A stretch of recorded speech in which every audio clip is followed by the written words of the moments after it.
మహి, చెప్పు తేజ. మహి, అరే ఇక్కడే ఉన్నాను కదా, ఎందుకన్ని సార్లు పిలుస్తావు?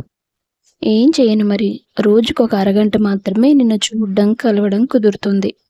అదే మనకు పెళ్ళైందనుకో, పొద్దున లేచిన దగ్గర నుంచి ఆఫీస్కి వెళ్ళే వరకు మహి అది కావాలి ఇది కావాలి అని పర్స్ మర్చిపోయాను, ఫోన్ మర్చిపోయాను అనే సాకుతో 20 సార్లు పిలవచ్చు.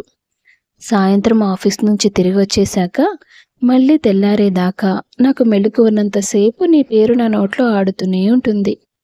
ఎంత మంచి ఫీల్ ఉంటుంది తెలుసా? ఆహా, ఇంకా ఎన్నాళ్ళు ఇలా 23 గంటలు ఎప్పుడు గరిస్తాయా అని ఎదురు చూడాలి చెప్పు. మన పెళ్లి తొందరగా జరిపించమని మీ నాన్నతో చెప్పొచ్చు కదా. నాకు మాత్రం తొందర లేదనుకున్నావా?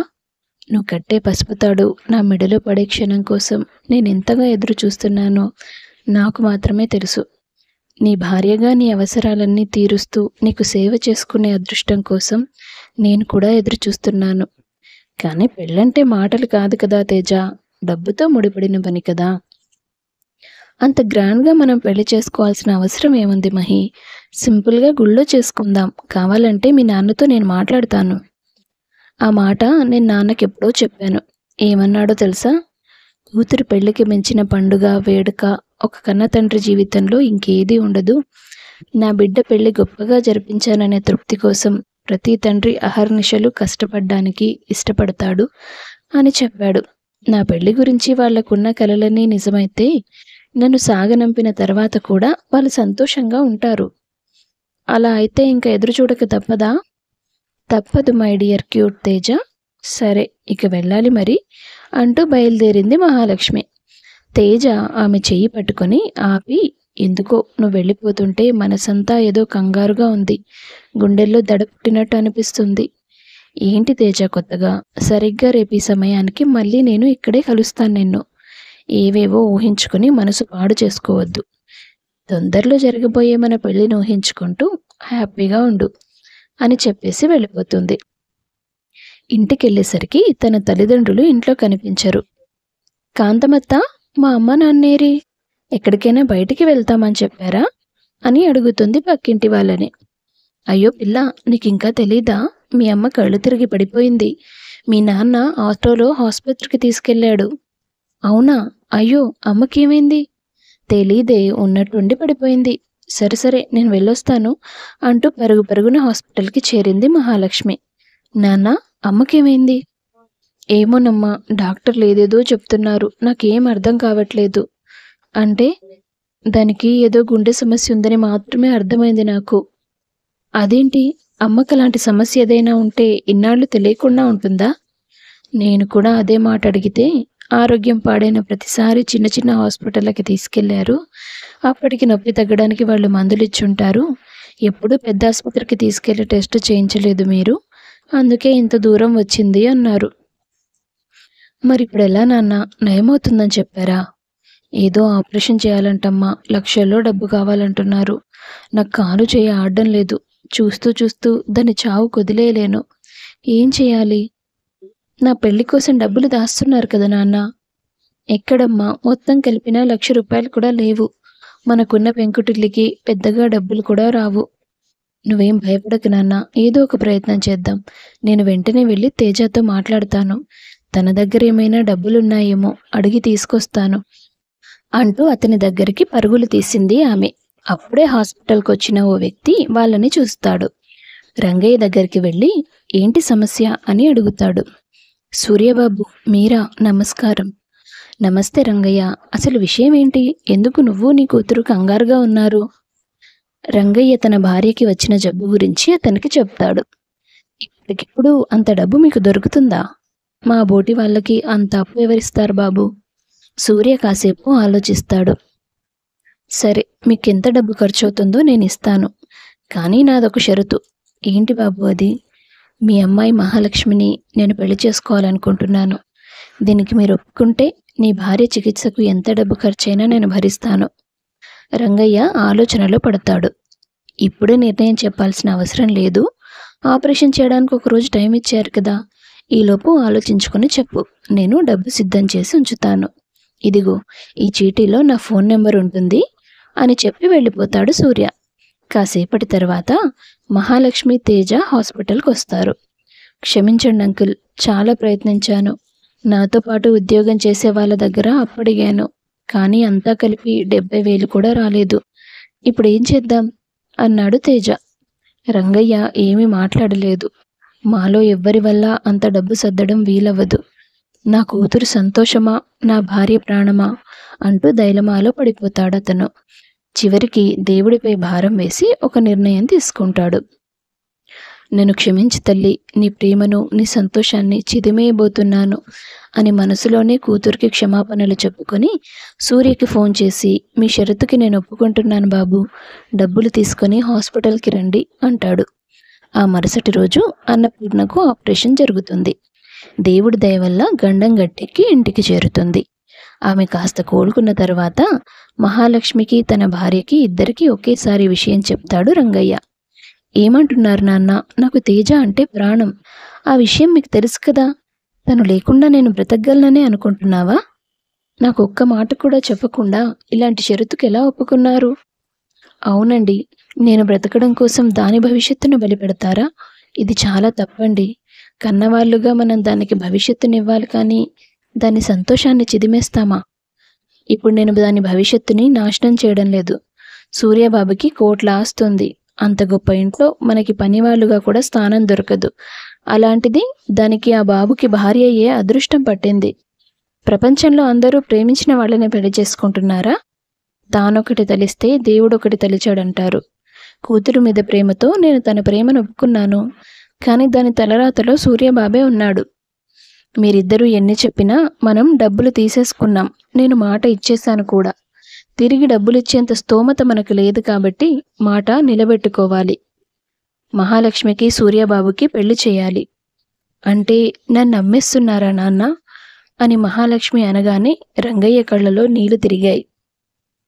ఓ పక్క కన్నీళ్లు పెడుతూనే మరో పక్క గంభీరంగా, నువ్వు ఈ పెళ్లి చేసుకోకపోతే మీ అమ్మ నేను ఇద్దరం కలిసి చచ్చిపోవాలి. అంతకు మించి వేరే దారేమీ లేదు. ఆ పైన నీ ఇష్టం. వద్దు నాన్న, నాకు జన్మనిచ్చిన పాపానికి మీరెందుకు చనిపోవాలి? మీరిచ్చిన మాట నిలబెట్టుకోండి. నా ప్రేమ బ్రతకాలా, మా అమ్మ బ్రతకాలా అంటే నేను కూడా మా అమ్మే బ్రతకాలని అంటాను నాన్న. నేను ఈ పెళ్లి చేసుకుంటాను అంటుంది ఆమె. ఆ తర్వాత కొద్ది రోజులకి మహాలక్ష్మికి, సూర్యకి పెళ్లి జరుగుతుంది. తేజ మానసికంగా చాలా కృంగిపోతాడు. కానీ చేసేదేమీ లేక మౌనంగా ఉండిపోతాడు. సూర్యకు అప్పటికే పెళ్ళై 6 ఏళ్ల కూతురుంటుంది. అతని మొదటి భార్య పాపకి 3 ఏళ్ల వయసులోనే చనిపోయింది. ఆ విషయాలన్నీ పెళ్ళయ్యేదాకా తెలియదు మహాలక్ష్మికి. పెళ్లి తర్వాత రోజు సాంప్రదాయం ప్రకారం వాళ్ళ ఇంట్లో వాళ్ళకి మొదటి రాత్రి ఏర్పాటు చేశారు. ఇష్టం లేని పెళ్లి, వెంటనే తొలి రాత్రి. మహాలక్ష్మి మనసు చాలా నలిగిపోయింది. అప్పుడే మొదటి రాత్రి తనకి ఇష్టం లేదని భర్తతో ఎలాగైనా చెప్పి ఒప్పించాలని అనుకుంది. కానీ డబ్బులతో తన జీవితాన్ని కొనేసినవాడు ఆమె మనసును అర్థం చేసుకుంటాడా అనే అనుమానంతోనే గదిలోకి అడుగుపెట్టింది. సూర్య ఆమెతో, చూడు మహా, నేను ఈ పెళ్లి కేవలం హనీ కోసమే చేసుకున్నాను. నిన్ను ఇష్టపడి కాదు. ఇవాళ నుంచి నువ్వు ఇక్కడ కిందే పడుకోవాలి. ఎలాగో నీకు మీ ఇంట్లో కింద పడుకోవడం అలవాటే ఉంటుంది కదా అంటాడు పొగరుగా. ఆమెకు సంతోషించాలో బాధపడాలో కూడా అర్థం కాలేదు. ఈ మొదటి రాత్రి కార్యక్రమం ఆగిపోవాలని నేను కోరుకున్నాను, ఆగిపోయింది. అందుకు సంతోషించాలా? ఇలాంటి మనిషిని ఒక జీవితాంతం భరించాల్సి వస్తున్నందుకు బాధపడాలా? అంత పెద్ద పాపం ఏం చేశానని దేవుడు నాకు ఇలాంటి శిక్ష వేశాడు అనుకుంది. ఆ మరుసటి రోజు నుంచి తనని తాను ఆ ఇంట్లో ఒక పని మనిషిలాగా భావించి ఇంటి పని, వంట పని అన్నీ దగ్గరుండి చూసుకునేది. హనీతో చాలా సన్నిహితంగా మెలిగేది. రోజు తనని స్కూల్కి తీసుకెళ్లడం, తీసుకురావడం, హోంవర్క్ చేయించడం మాత్రమే కాకుండా తనకు స్నానం చేయించే దగ్గర నుంచి నిద్రపుచ్చే వరకు అన్నీ తను చూసుకునేది. మా అమ్మ ప్రాణాల కోసం నేను నీకు ఆయాగా మారాను, కానీ నాకు కూతురుంటే ఎలా చూసుకుంటానో నిన్ను కూడా అలాగే చూసుకుంటున్నాను. ఈ ఇంట్లో నాకంటూ ఏదైనా కొంత సంతోషం ఉందంటే అది నువ్వే. నీ మాటలు, నీ అల్లరి నా మనసును ప్రశాంతంగా ఉంచుతున్నాయి అని అనుకునేది పాపను చూస్తున్నప్పుడల్లా. సూర్య మహాలక్ష్మికి కావలసిన ప్రతి వస్తువు ఆమె అడగక ముందే తెచ్చి ఇచ్చేసేవాడు. ఆమె ఇష్టాలు కనుక్కొని వాటన్నింటినీ ఆమె కళ్ళ ముందుండేలా చేసేవాడు. కానీ ఎప్పుడూ తనతో ప్రేమగా ఉండేవాడు కాదు, కఠినంగా మాట్లాడేవాడు. ఈ మనిషి మనసు ఎంత ప్రయత్నించినా నాకు అర్థం కాదు. నాకేం కావాలో నేను చెప్పకపోయినా తెలుసుకుంటాడు, కానీ కనబడితే మొహం తిప్పుకుంటాడు. డబ్బుందనే పొగరుతోనే ఇలా చేస్తున్నట్టున్నాడు. మనుషుల మధ్య ఉండే మమకారం ఆనందాన్ని పంచుతుంది, కానీ కేవలం ఇష్టపడే వస్తువులతో సంతోషం దొరకదు. ఆ మాత్రం కూడా తెలియదు. చచా, నేనేంటి ఇలా ఆలోచిస్తున్నాను? అతను చూపించే మమకారం నాకెందుకు? ఎంత వీలైతే అంత దూరంగా ఉండాలని కోరుకోవాలి కానీ అంటూ తనని తాను తిట్టుకొని మళ్ళీ పనిలో పడిపోయింది. 6 నెలల వరకు పరిస్థితి అలాగే కొనసాగింది. ఓ రోజు ఉదయమే హనీ నిద్రలేచి ఆంటీ అంటూ అరుస్తోంది. మహా అప్పటికీ నిద్రలేవలేదు.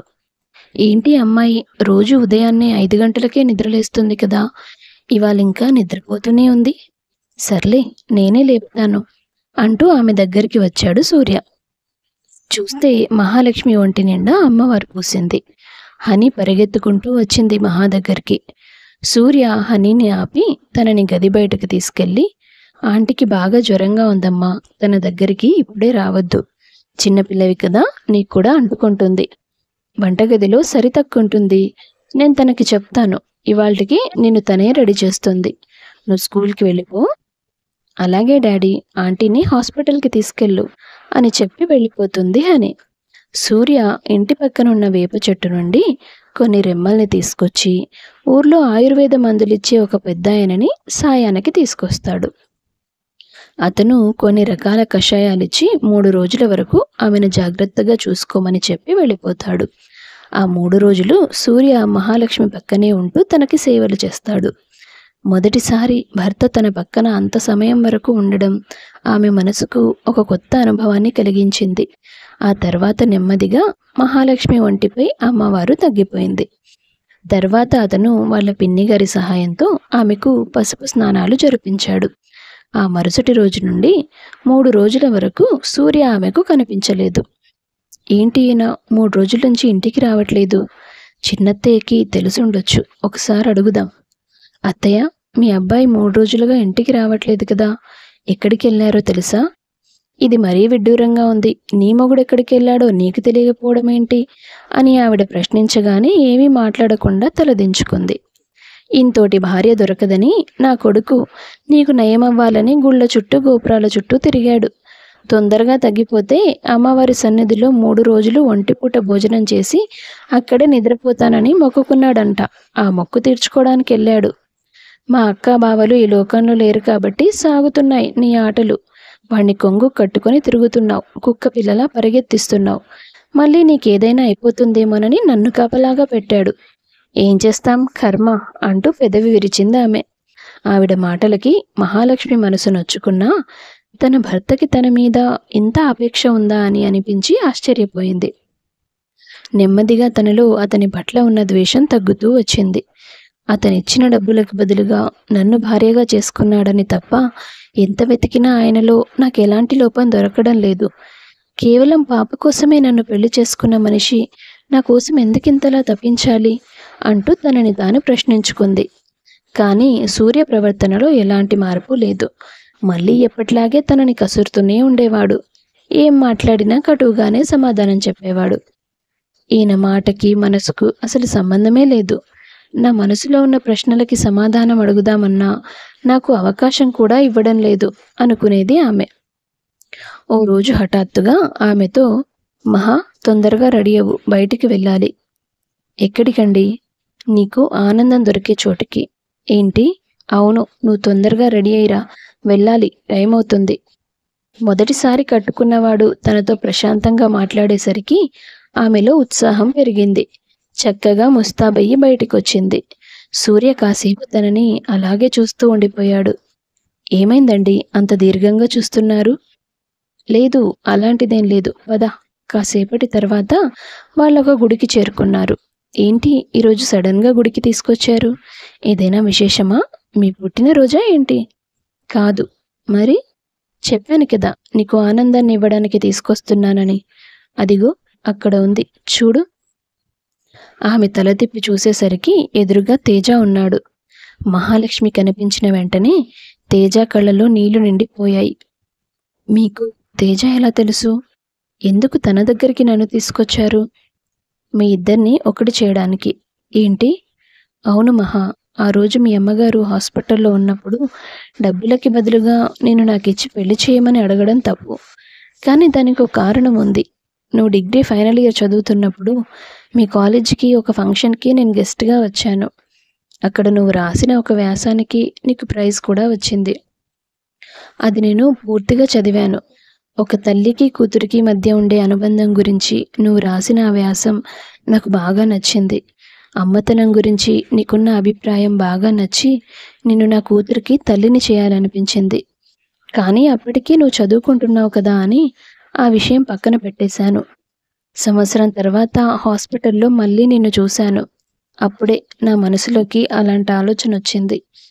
కానీ మీ నాన్నతో చెప్పినట్టుగా ఆయన ఒప్పుకున్న తర్వాత నేను బిల్లు కట్టలేదు.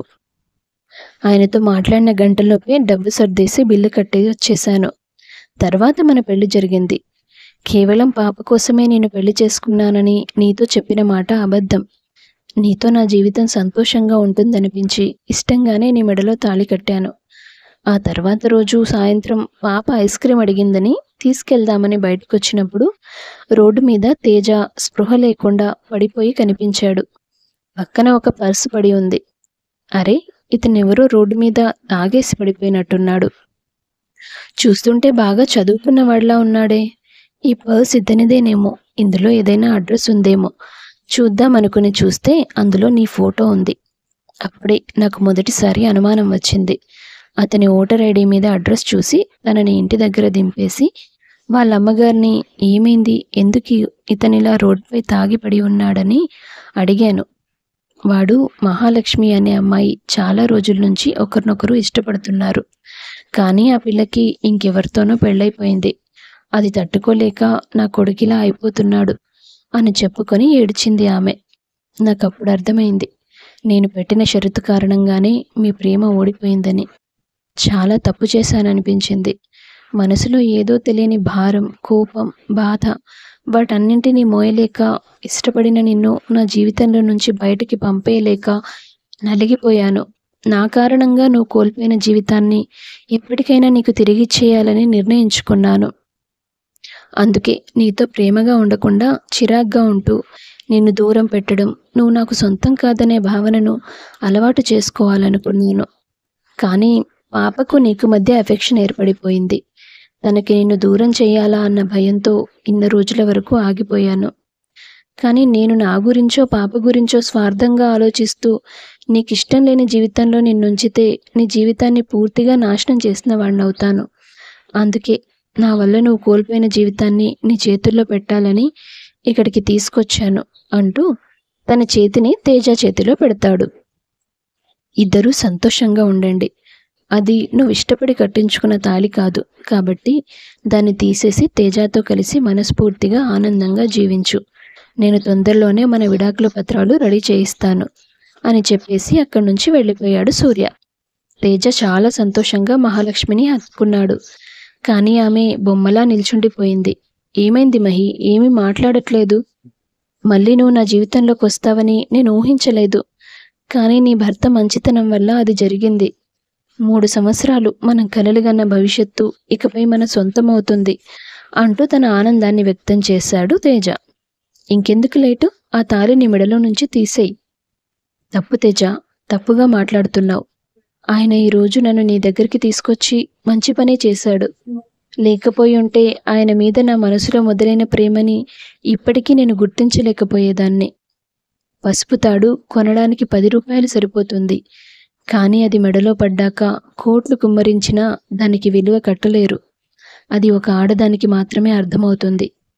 ఇన్ని రోజులుగా ఆ పంజరంలో నుండి బయటపడితే బాగుండనుకున్నాను.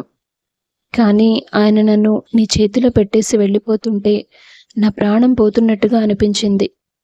నా మీద ఆయనకున్న ప్రేమ అపారం. అది నేను ఆ ఇంట్లో కళ్ళారా చూశాను. కానీ అప్పటికంటే ఈరోజే చాలా వివరంగా అర్థమైంది. నా కారణంగా, నా చుట్టూ ఉన్న పరిస్థితుల కారణంగా నీ మనసు ముక్కలైపోయిందని నాకు తెలుసు. కానీ దానికి నేను క్షమాపణలు మాత్రమే కోరగలను. నన్ను క్షమించు అని చెప్పేసి పరుగులు పెడుతూ తన ఇంటికి వెళ్ళింది మహాలక్ష్మి. ఎవరితోనూ మాట్లాడకుండా నేరుగా తన గదిలోకి వెళ్ళి తలుపులు మూసేసి మౌనంగా నిల్చుంది. మహా, అదేంటి మళ్ళీ వచ్చేసావు? నీ వస్తువుల కోసమా? కాదు, మరి మీకోసం. నేను మిమ్మల్ని వదులుకోలేను, వదిలిపెట్టి వెళ్ళిపోలేను. నాకు మీరు కావాలి అంటూ భర్తను గట్టిగా హత్తుకుంది. సూర్య కళ్ళ వెంట ఆనంద బాష్పాలు జలపాతాలుగా పొంగాయి. నాకు నువ్వంటే చాలా ఇష్టం మహా, చాలా చాలా ఇష్టం. నిన్ను వదిలేసి రావడానికి నాకు నరకం కనిపించింది. నాకు అర్థమైందండి. మీరు తిరిగి వస్తున్నప్పుడు కన్నీళ్లు పెట్టుకోవడం నేను చూశాను. అంత ప్రేమ ఉన్నప్పుడు ఎలా వదులుకోవాలనుకున్నారు? అంతగా ప్రేమించే మిమ్మల్ని నేనెలా వదిలేస్తాననుకున్నారు? అలా వాళ్ళ మనసులోని ప్రేమని ఒకరికొకరు చెప్పుకున్నారు. అప్పటి నుంచి నిజమైన భార్యాభర్తలుగా, మంచి తల్లిదండ్రులుగా అందమైన జీవితాన్ని గడిపారు. పరిస్థితులు మనకు వ్యతిరేకంగా మారినంత మాత్రాన జీవిత ప్రయాణం ఆగిపోదు. కోల్పోయిన వాటిని గుర్తు చేసుకొని బాధపడుతూ ఈరోజు మన జీవితంలో ఉన్న సంతోషాలేంటో గుర్తించడం మానేయకూడదు. మీకు కథ గనక నచ్చినట్లయితే లైక్ చేసి షేర్ చేయండి. మీ అభిప్రాయాన్ని తప్పకుండా కామెంట్ రూపంలో తెలియపరచండి. సబ్స్క్రైబ్ చేసుకోవడం మాత్రం మర్చిపోవద్దు. అందరికీ ధన్యవాదాలు.